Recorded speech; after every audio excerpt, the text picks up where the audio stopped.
आशा करता हूं आप सब बहुत अच्छे होंगे। मेरा नाम है सिद्धांत अग्निहोत्री। स्टडी ग्लोस पे आपका बहुत बहुत स्वागत है। बुरी फंसी पूजा खेड़कर।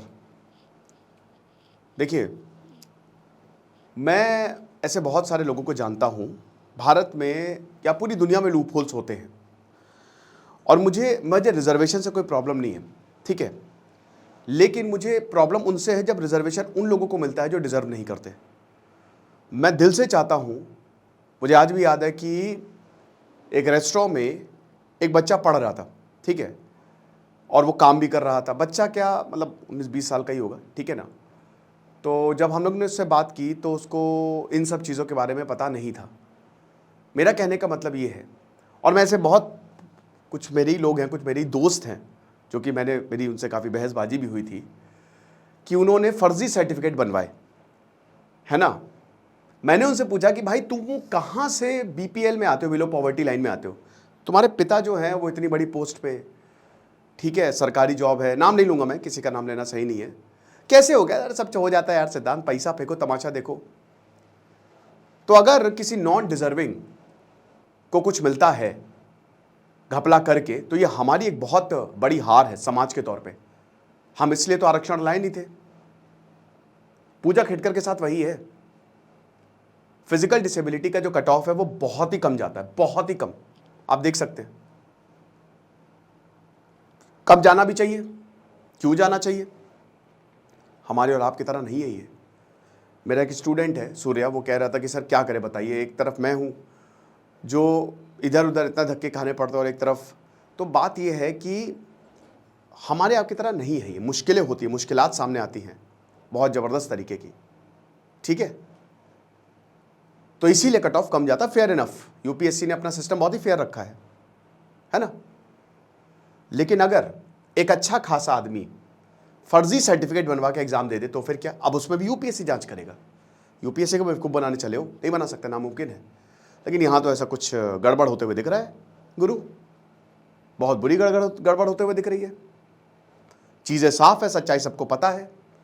एक्सपर्ट्स की माने, मैं अभी विजय पांडे सर का इंटरव्यू सुन रहा था, पूर्व सचिव रह चुके हैं, उन्होंने बहुत गंभीर सवाल उठाए हैं। तो बात इतनी सी है कि जो अगर आप आरक्षण दे रहे हैं तो डिजर्विंग को दीजिए और जांच करिए कि वो डिजर्विंग है कि नहीं। जो इंसान शायद कैंसर की दवाई बना दे, वो हो सकता है कि कूड़ा बेच रहा हो, पंचर बना रहा हो, उनको रिजर्वेशन मिलना चाहिए, डिजर्विंग को मिलना चाहिए, राइट। फर्जी सर्टिफिकेट्स से बचना चाहिए। किसकी जांच, किसकी जिम्मेदारी है ये, सरकार की जिम्मेदारी है कि कोई भी कुछ भी आय घोषित करके कोई फालतू सर्टिफिकेट बनवा के, ऐसा ना हो। ऐसे बहुत सारे आरोप लगे हैं। तो हम पूजा खेड़कर की बात बहुत ही विस्तार से करेंगे। चीजें अब बिल्कुल साफ होती हुई दिख रही हैं। कौन है पूजा खेड़कर, पहले तो हम ये जान लेते हैं। तो पूजा खेड़कर जो कि एक आईएएस ऑफिसर है, हैं पता नहीं, लेकिन इनके ऊपर अभी रिपोर्ट की माने तो पीएमओ की नजर चली गई है। क्रिमिनल प्रोसीडिंग्स इनके ऊपर चल सकती है, इनको जेल भी हो सकती है। आईएएस की कुर्सी तो जा ही सकती है, जेल भी हो सकती है। अब आईएएस होता क्या है, ठीक है, बहुत अच्छे से हम बताएंगे। जो हमारा शानदार कोर्स है, आईएएस की ही बात कर रहे हैं, यूपीएससी का बहुत जबरदस्त कोर्स हमने निकाला है। आंसर राइटिंग, आमतौर पर आंसर राइटिंग 10,000, 20,000, 30,000 का मिलता है। हमारा लक्ष्य बैच भी चल रहा है जो कि 1 साल का 10,000 का है। बहुत इतने लोगों ने बोला, इनफैक्ट बहुत बड़ी बड़ी कोचिंग्स के बच्चे वो वहाँ फीस दिए हैं, एडवाइस मुझसे लेते हैं। मैंने कहा क्या करोगे, तो सर वहाँ समझ नहीं आता। तो बात इतनी सी है कि 600 रुपये का सिर्फ ही हमने कोर्स निकाला है। आंसर राइटिंग कैसे करनी है आपको बताया जाएगा, कंसेप्ट्स आपको बताए जाएंगे, टेलीग्राम ग्रुप आपको मिलेगा, तुरंत आपका आंसर चेक होगा। और इसमें फैकल्टीज चेक करेंगे, कोई सपोर्ट स्टाफ चेक नहीं करेगा, मैं खुद हूँ, मैं सबको खुद ही अपना नंबर देता हूँ। और लक्ष्य बैच तो हमारा लाइव है ही है। तो 20 जुलाई से क्लासेस शुरू होगी, इस कोर्स को जरूर अवेल करें, ठीक है ना। तो हाँ, तो हम आईएएस पूजा खेड़कर की बात कर रहे थे। 2022 में इन्होंने आईएएस का एग्जाम दिया, 841वीं रैंक आई, 841। शुरुआत से शुरू करते हैं, ठीक है ना। पहले पूजा खेड़कर के बारे में जान लेते हैं। कौन है पूजा खेड़कर। पूजा खेड़कर बेसिकली एक रिटायर्ड आईएएस ऑफिसर की बेटी है जिनका नाम है दिलीप खेड़कर। दिलीप खेड़कर की संपत्ति 40 करोड़ है। इन्होंने चुनाव लड़ा था तो हलफनामा दिया था, 40 करोड़ रुपए है। पूजा खेड़कर की अगर हम मतलब इनके परिवार की संपत्ति की बात करें तो करोड़ों में संपत्ति है, 4 ऑडी कार हैं, 1 लाख एकड़ में ढेरों दुकानें इनके पास हैं, 1 किलो के करीब सोना है, 17 लाख की घड़ी है। पूजा खेड़कर खुद 17 करोड़ की मालकिन है। इनफैक्ट 2-3 प्राइवेट कंपनीज जो हैं चल रही हैं और एकड़ों में लैंड है। अब देखिए, इसमें कोई बुरी बात नहीं है, कोई भी सवाल उठाना इसमें हमको नहीं चाहिए। पैसा कमाओ, खूब पैसा कमाओ, खूब पैसा कमाओ, कोई रोक टोक नहीं है गुरु, खूब पैसा कमाओ।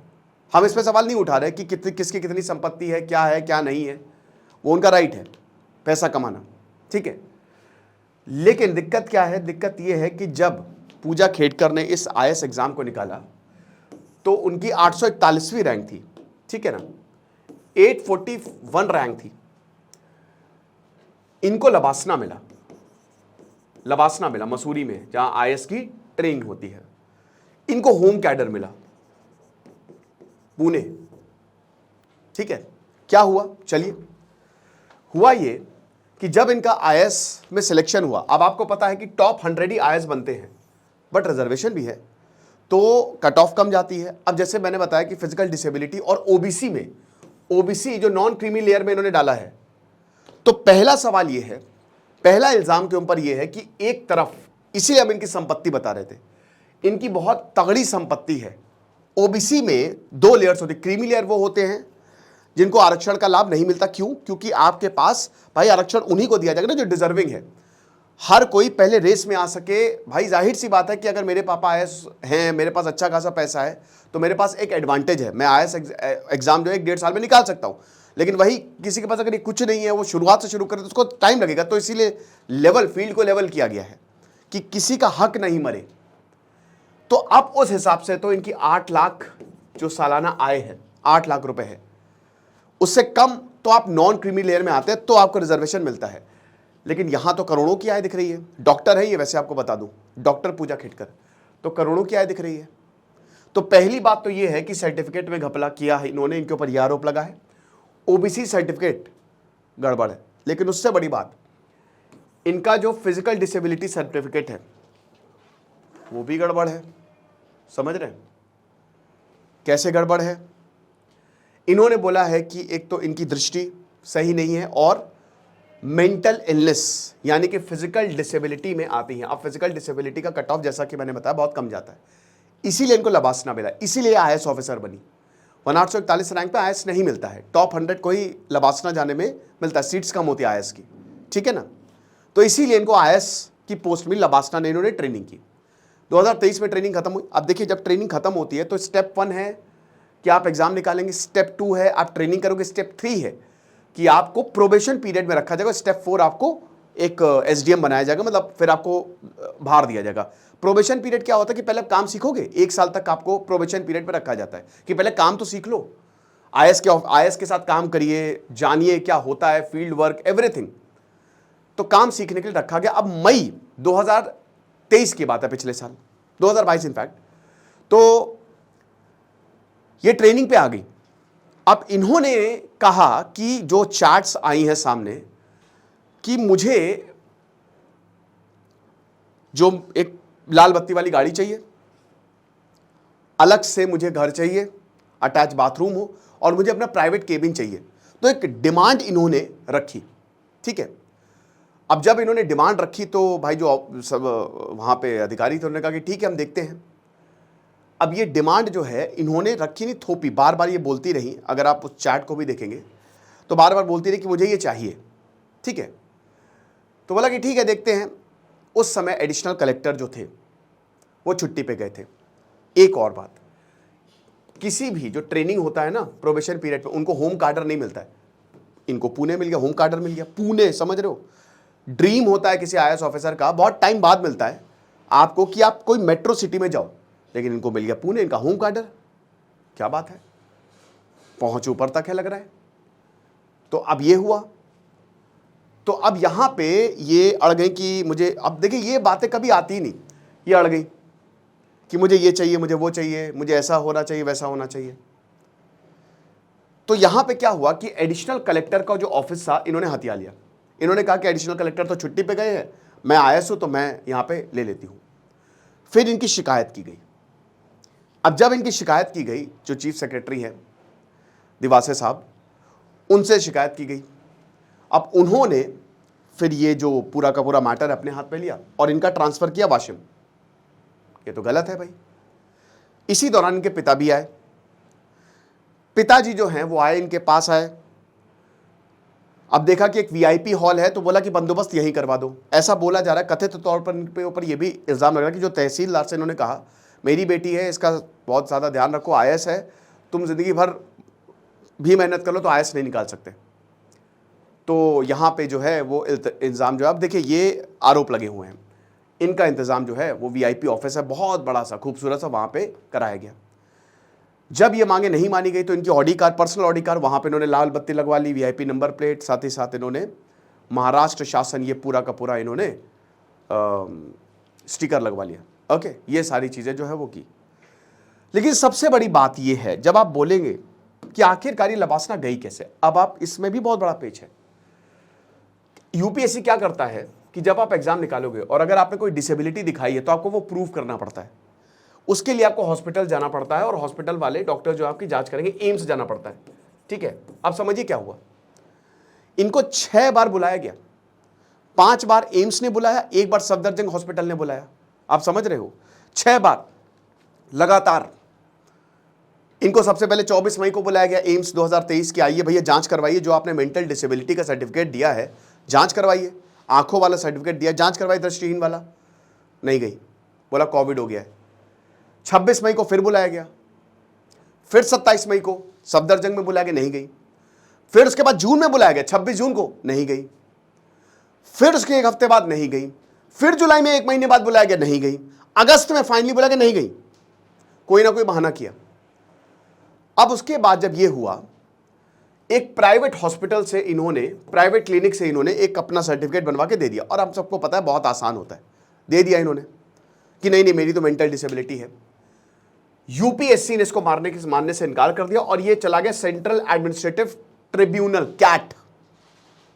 अगर कोई एडमिनिस्ट्रेशन से रिलेटेड कोई केस आता तो यहीं पे जाता है। यह मांग उठाई गई कि ये गलत है, फर्जी तरीके से जो है वो यहां पे हुआ है चीजें, तो आप इनकी ये जो आईएएस का पूरा प्रकरण है, जो इनकी रैंक आप रद्द करिए, मतलब आप इनको आईएएस बनने मत दीजिए। कैट मान गया, कैट ने इस पर मुहर लगा दी, यूपीएससी ने भी इस पर मुहर लगा दी, यानी कि फरवरी 2023 में चली गई इनकी, ये नहीं बन सकती आईएएस ऑफिसर। लेकिन उसके बाद आश्चर्यजनक तरीके से यूपीएससी ने यह बात मान ली। मतलब कैट ने यह बोल दिया कि गड़बड़ हुई है, हम नहीं आईएएस बनने दे सकते क्योंकि आई नहीं जब बता बुलाया गया। ठीक है, सबने बात मान ली, लेकिन उसके बाद इन्होंने एक्सेप्ट कर लिया कि नहीं ठीक है, सब कुछ बढ़िया है। ये सर्टिफिकेट को एक्सेप्ट कर लिया जो प्राइवेट क्लिनिक से ये बनवा के लाई थी। यहां पे बहुत बड़ी जांच होनी चाहिए। और यहीं पे विजय पांडे बोलते कि अनफॉर्चुनेटली बहुत गंभीर आरोप लगाया है कि कुछ लोग कमीशन में, सबकी बात नहीं कर रहे, लेकिन कुछ लोग ऐसे आ जाते हैं जिनको बनने का हक नहीं है, चेयरमैन बनने का हक नहीं है। मतलब यूपीएससी में कुछ लोग ऐसे जो पैनल होते हैं उसमें आ जाते हैं। अब ये राजनीतिक दबाव रहता है, और यहाँ पे क्या दबाव था वी डोंट नो, लेकिन इसकी जांच होनी चाहिए। कहीं ऐसा तो नहीं कि पूरा का पूरा सिस्टम काम कर रहा है, कहीं ऐसा तो नहीं कुछ लोग हैं, इसकी जांच होनी चाहिए, सरकार को देखना चाहिए। ठीक है, यूपीएससी अपनी पारदर्शिता के लिए जाना जाता है, विद ड्यू रिस्पेक्ट, वो सबसे बड़ी संस्थान है यूपीएससी, और उससे ज़्यादा ट्रांसपेरेंसी नहीं है। लेकिन यहाँ कुछ तो गड़बड़ हुई है। उसके बाद इनको पोस्टिंग मिली, एनरेस्टिस हिस्ट्री, और ये चीज़ें बिल्कुल लैमलाइट में नहीं आती। अगर ये इतनी सारी मांग नहीं रखती, इनकी शिकायत एक आईएएस ऑफिसर नहीं की है, अगर ये इतनी सारी मांगे नहीं रखती तो शायद इनकी हम कभी बात नहीं कर रहे होते। तो मैं वही बता रहा हूँ कि ऐसे और भी तो नहीं है। विजय पांडे सर बताते हैं, पांडे सर, कि इसमें एक और था जिसने डिसेबिलिटी का सर्टिफिकेट दिया, वो रील बना रहा है, डांस कर रहा है। खैर बाद में उसको रिजेक्ट किया। और मैं ऐसा कई बार देखता हूँ कि आईएएस ऑफिसर अपने साथ कैमरा लेके चलते हैं। ठीक है, अपने आप को बड़ा वो बताते हैं कि देखिए मैं कितना ईमानदार हूँ। देखिए जो ईमानदार होते हैं 90% आईएएस ऑफिसर बहुत शानदार होते हैं, लेकिन कुछ होते हैं जिनकी वजह से सब बदनाम हो जाते हैं। तो आप ये समझिए कि जो आईएएस ऑफिसर दिन रात मेहनत कर रहे हैं वो तो आपको सामने दिखते ही नहीं, वो अपना काम करते हैं, है ना। लेकिन कुछ लोगों को बहुत लैमलाइट में आना होता है, फेम पाना होता है। कई आईएएस ऑफिसर तो इसलिए करते हैं ताकि वो अपने काली करतूतों को छुपा सके। देख लीजिएगा कितने ऐसे केसेस आए हैं। ठीक है ना, कि हमारी इमेज जो है वो जनता में अच्छी रहे और पीछे हमारा सब काम चलता रहे। समझ ही सकते हैं। ठीक है, तो अब क्या हुआ, और एक और, हाँ, इन्होंने अब इनका मॉक इंटरव्यू वायरल हो रहा है, बता रही है कि मेरे पेरेंट्स जो है वो सेपरेट है। अब वो भी ऐसा तो इसमें कुछ दिखा नहीं, पेरेंट्स सेपरेट है।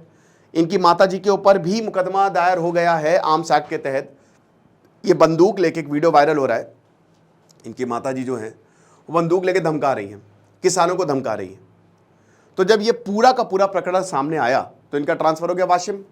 लेकिन क्या ये पनिशमेंट पोस्टिंग देनी चाहिए? मुझे तो लगता है कि सरकार को ऐसे लोगों को, अगर मान लीजिए कि कुछ इस तरीके का केसेस आता है, जब तक मामला साफ नहीं हो जाए तब तक सस्पेंड करिए आप।